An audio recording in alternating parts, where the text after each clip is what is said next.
C'est un chantier colossal qui a débuté en janvier dans la Meuse, celui de la rénovation de l'orgue de la Abbatiale de Saint-Mihiel.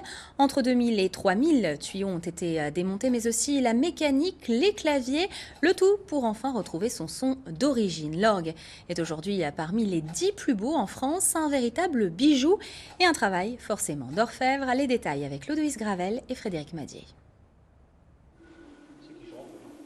Il mesure plus de 5 mètres de haut et pèse un peu plus de 50 kilos. Ce tuyau d'orgue rejoint ses 4 frères dans la tourelle nord de l'instrument, une opération délicate qui marque une nouvelle étape de ce chantier historique. Tout juste sortis de l'atelier, ces tuyaux neufs produiront les sons les plus graves de l'orgue en approchant au plus près le style originel de l'instrument. Ce sont des tuyaux qui ont été réalisés selon les techniques ancestrales, à l'ancienne, des techniques tout à fait 18e. Donc un alliage étain plomb, comme d'habitude, mais cette fois avec un fort pourcentage d'étain. Nous sommes à environ 85% d'étain.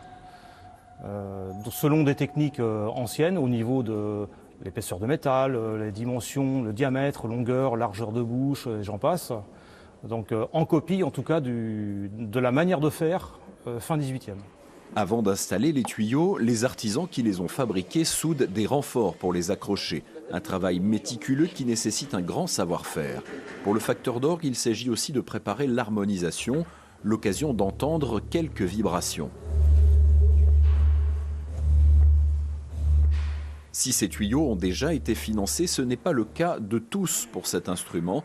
Ainsi, l'association qui s'occupe de sa restauration a lancé une opération baptisée « Adopte un tuyau », un appel aux dons pour compléter l'orgue.